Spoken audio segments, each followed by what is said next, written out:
어제 자유한국당 김성태 원내대표가 한일 위안부 합의 관련 토론회 발언이 지금 여러 언론을 통해서 화제가 되는 것 같습니다.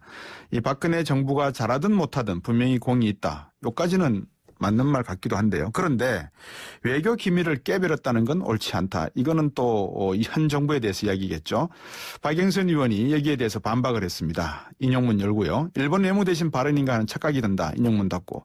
이 문제와 더불어서 박영선 의원이 오랫동안 집중해온 문제인 이 다스와 이명박 전 대통령 관련 의혹, 서울시장 출마 관련 입장까지 둘 한번 얘기 나눠보겠습니다. 안녕하십니까? 네, 안녕하세요. 새해 복 많이 받으십시오. 네, 새해 복 많이 받으십시오. 박영선 의원께서는 저를 한 대여섯 번 보셨을 건데 제가 누군지는 잘 모르실 겁니다. 아, 그렇습니까? 예. 네. 이번 오랜만에 그래도 언론 앞에서 많이 이제 나오기 시작하신 것 같아요. 그동안에 좀 뭐라 그럴까요? 언론과 이렇게 대화하시는 기회가 적었죠, 상대적으로. 그죠? 네, 그렇습니다. 좀 공부 좀 하고 있었습니다. 어떤 예. 공부하셨습니까? 도시 공부를 좀 했습니다. 도시 공부요? 네, 제가 도시지리학을 전공했는데요. 예. 대학교 때 전공하고 그 다음에 이제 그냥 취미로서 그냥 관심 갖고 쭉 봐왔었는데 네. 이제 이걸 좀 본격적으로 들여다봐야 되겠다 생각해서 한 1년여 동안 과거 책도 들여다보고 또 네. 새로운 트렌드도 보고 해서 요즘 도시재생과 스마트 시티에 대해서 공부를 좀 하고 있습니다. 네. 뒤에서 여쭤보게 되어 있지만 서울시장 관련해서도 제가 궁금한 생각이 확 드네요. 먼저 순서대로 제가 여쭤보도록 하겠습니다.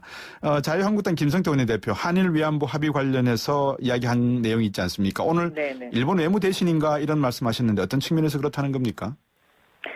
이 말이라는 것은 어떤 사람 입장에서 이제 이야기를 하느냐가 굉장히 중요한데요. 예. 오늘 김성태 어제 이제 그 JTBC 그 토론회에서의 발언은 네. 일본의 논리를 그대로 이제 그 발언하는 듯한 그런 착각을 일으킬 정도였어요. 그래서 네. 제가 혹시 일본 외무대신이 발언한 건가 하고 제가 다시 이제 읽어봤더니 아니더라고요. 근데 이 위안부 문제는 그 전쟁 기간 동안에 이제 여성을 성노예로 삼은 인권 문제이면서 네. 또 반인륜 전쟁 범죄인데요. 단순히 한국 여성에 대한 문제가 저는 아니라고 생각을 하고요. 이게 이제 아시아의 여러 국가에서 같은 일이 일어났으니까요. 예. 또 특히 반인륜 전쟁 범죄는 시효가 없습니다. 그런데 독일은 이 홀로코스트, 다시 말하면 나치의 유태인 학살과 같은 반인륜 범죄에 대해서 피해 국가와 피해자들에게 아주 깊이 있는 사과를 하고 배상까지 하지 않았습니까? 네. 그런 면에서 저는 일본이 이 부분을 좀 통 크게 받아들일 필요가 있지 않나 하는 생각을 하고 있습니다. 네. 네. 그 정의당 노회찬 원내대표가 이렇게 말씀하셨더라고요. 건물 유리창 함부로 깨면 안 되지만 안에 불 났고 사람이 있으면 유리창 깨서라도 사람을 구해야 된다. 그래서 비유법을 쓰신 것 같은데 외교 비밀이라 하더라도 잘못된 합의는 내용을 밝혀서 국민들이 알아야 된다. 이런 내용이신 것 같은데 이 말씀에 동의하십니까? 예, 저는 동의합니다. 왜냐면요, 이 네. 위안부 문제가 예. 만약에 내 딸이나 내 어머니가 이런 일을 당했다라고 생각을 해봤을 때 예. 과연 그런 어떤 자유한국당과 같은 김성태 원내대표님이 어제 이제 그런 말씀을 하셨는데 네. 그런 발언을 할 수 있을까? 저는 이런 시각에서 이건 출발해야 된다라고 생각을 하고 있습니다. 네. 제가 개인적으로는 그 김성태 원내대표님이 참 시원시원하시고요. 예. 또 얘기도 잘 통합니다. 그래서 제가 굉장히 좋아하는 의원님 중에 한 분인데 네. 어제 좀 너무 많이 나가셨다. 그리고 또 제가 여성 의원이기 때문에 네. 이런 부분에 있어서는 좀 분명하게 언급을 할 필요가 있지 않나 해서 그렇게 제가 페이스북에다 글을 그러셨군요. 썼습니다. 김성태 네. 원내대표가 차라리 앞뒤 그 문장을 빼버리고 외교적인 합의가 된 부분에 있어서 30년 동안 가져가는 게 일반적인 관례인데 이것을 미리 둘러서 다시 한번 들여다보는 과정에서의 외교적 문제, 마찰에 대해서는 정부가 조심해야 된다. 이렇게 접근을 했으면 좀 괜찮았을까요? 뭐 일반적으로 할 수 있는 얘기죠. 예. 그런데 이 사안 자체가 지금 그 일본이 너무 위안부 문제에 대해서 한국 정부나 한국 국민들에게 강압적인 태도를 취하고 있잖아요. 예. 다시는 뒤로 돌아갈 수 없다. 불가역성. 그것도 우리 네, 정부에서 먼저 네. 꺼낸 말이라 그러더라고요. 그렇습니다. 예. 네. 그렇기 때문에 저희 국민들 입장에서는 그런 일반적인 논리에 이 문제를 대입하기에는 아주 힘들죠. 네. 네. 박영선 의원 그러면 경제 쪽으로도 상당히 뭐라 그럴까요? 국회 의정 활동이 활발하신 분 중에 하신데, 예, 다스 문제 한번 여쭤볼까 합니다. 예. 다스 누구 거라고 생각하십니까? 다스요. 예. 국민들이 이미 답을 저는 알고 있다고 생각하고요. 예. 이 해답은 이미 검찰 캐비넷 속에 있습니다. 요즘 검찰이 굉장히 이제 수사를 열심히 하는데요. 네. 진작에 이렇게 했으면 아마 이미 다스의 주인은 밝혀졌을 거다라고 네. 저는 생각을 하고 있고요. 예. 또 언론들도 요즘은 좀 적극성을 띠는 것 같습니다. 왜냐하면 네. 저한테 전화하는 기자들이 상당히 많이 있습니다. 네. 예. 어떤 쪽으로 많이 질문을 하던가요? 그동안에 혹시 뭐 얘기 못한 거 있으면 지금 얘기 좀 해달라. 뭐 이제 이런 내용인데요. 예. 저는, 이 다스와 관련해서는 언론도 이미 어느 정도의 그 결론은 알고 있는데, 네. 그 결론을 연결시킬 링크, 다시 말하면 고리를 찾고 있는 것이다. 이렇게 예. 보고 있습니다. 예. 그 고리를 아직 못 찾았거나 아니면 찾았는데 확증을 아직 못 잡았다 이렇게 보시는 거군요. 찾았는데 확증을 아직 못 잡았다. 이게 더 훨씬 더 가깝겠죠. 예. 네. 그 최순실 청문회 하실 때 김성태 의원이 당시 청문회 그 위원장이라고 합니까? 위원장이셨고, 네네, 그죠? 그렇습니다. 그때 박영선 의원한테 엄청나게 많은 제보가 갔을 거 아니겠습니까? 그렇습니다. 네. 그 제보의 한 몇 퍼센트를 다 국민들께 공개를 하셨다고 보십니까? 제가 한 절반 정도? 네. 나머지 50% 절반 정도는 아직도 갖고 계시는 거네요, 그러면. 그렇습니다. 예. 언젠가 때가 되면은 그런 것들이 하나의 기록으로 다 나와야 될 것 같은데, 그죠? 그렇죠. 그런데 이제 그 제보라는 게요. 네. 이제 뭐 그 제보를 전해주는 사람의 열정이 녹아 있는 거라서 네. 저는 굉장히 소중하게 다뤄야 된다고 생각하는 입장이고요. 예. 또 그것으로 인해서 이제 예를 들면 공연하게 피해를 보는 사람들이 생깁니다. 네. 그래서 그런 부분도 저희가 방어해 줄 건 방어해 줘야 되기 그렇죠. 때문에 예. 저는 그래서 절반만 지금까지 그 공개를 한 그런 상태입니다. 사실 제가 앞에서 그거를 여쭤보고 싶었어요. MBC 출신이시잖아요. 네. MBC의 지금 정상화 과정을 어떻게 보고 계신지 한번 여쭙고 싶었는데 좀 뜬금없이 가운데 제가 질문을 끼웠습니다. MBC는 뭐 이제라도 저렇게 정상화의 길로 접어들었기 때문에 너무나 다행이다라고 생각하고요. 예. 그동안 너무 오랜 시간 상처가 깊어서요. 예. 저 상처를 빨리 치유했으면 좋겠다라는 그런 바람을 갖고 있습니다. 예. 그런데 MBC가 그 상처가 치유되려면 좀 더 시간이 필요하지 않나 그렇게 보입니다. 예. 정수장학회가 MBC의 최대 지주죠. 그렇습니다. 예. 그 상황에서 MBC가 개혁할 수 있습니까? 혁신이 될 수 있습니까?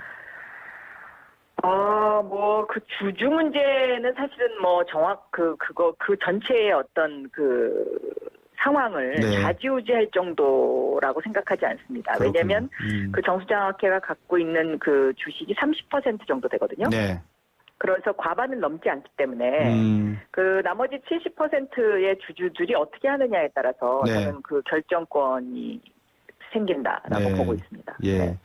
자, 다시 이제 본론으로 좀 돌아와서요. 네. 정봉주 의원 이야기를 한번 여쭤봐야 될 것 같아요. 사면 예. 복권됐거든요. 네.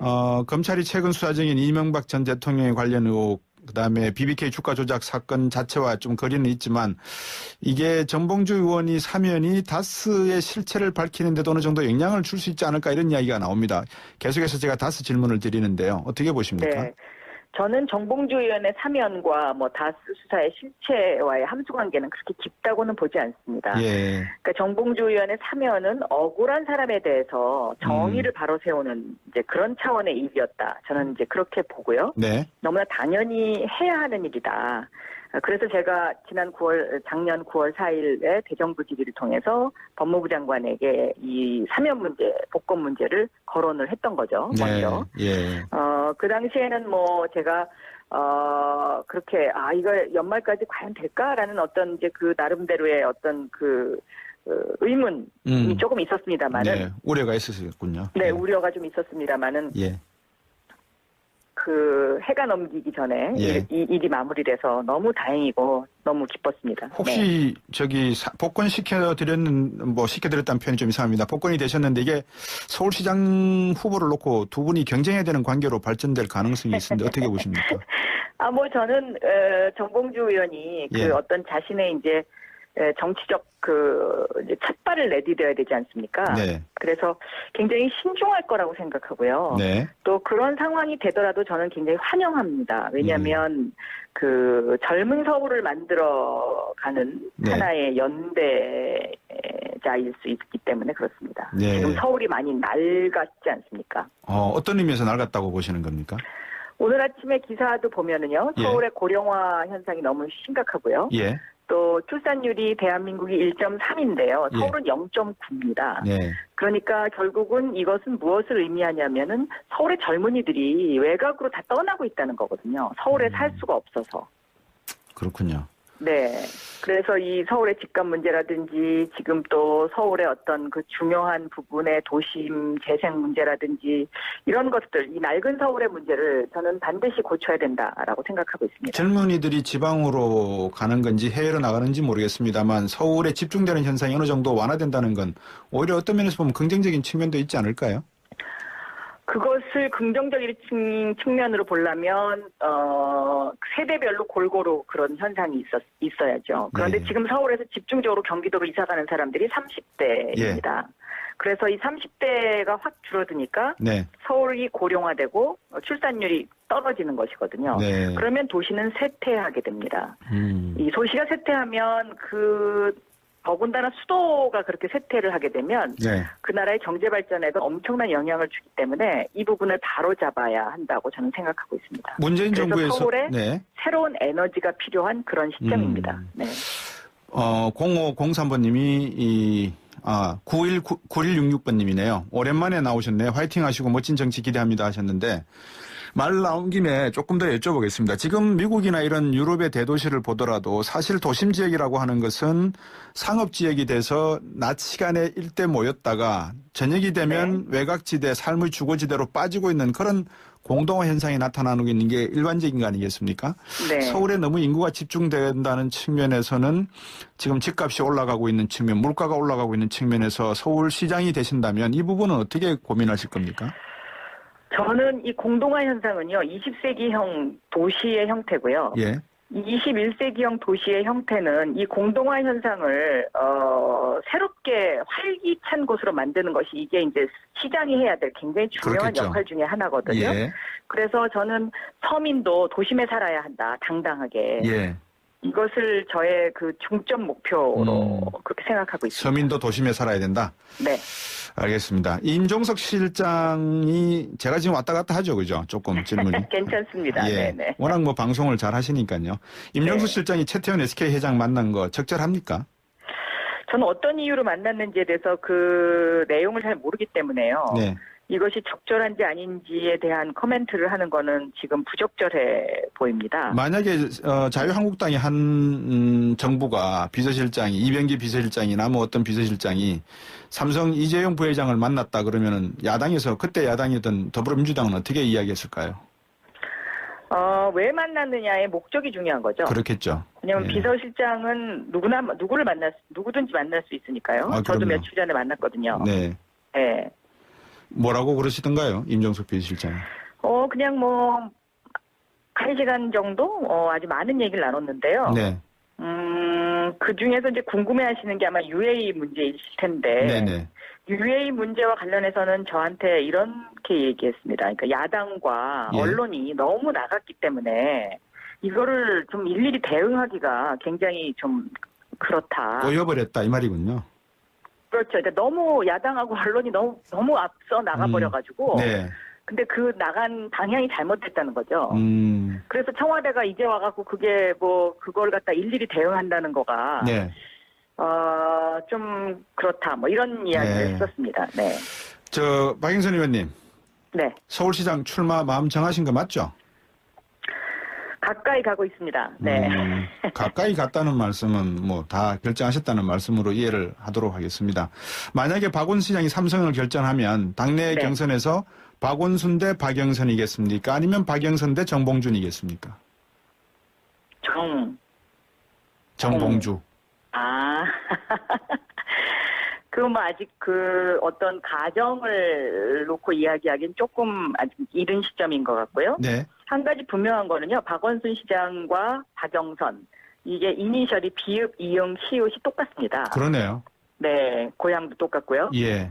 네, 그래서 여성 비읍, 이응, 시옷이냐, 남성 비읍, 이응, 시옷이냐, 뭐 사천. 이런 예. 정도의 코멘트가 가능할 것 같습니다. 그 요즘 오늘 언론을 보니까 삼철 시대가 다시 2기로 들어선다 이런 찌라시가 나도는 것 같던데 어떻습니까? 전해철 의원이 서울시장에 나올 가능성이 있다고 보십니까?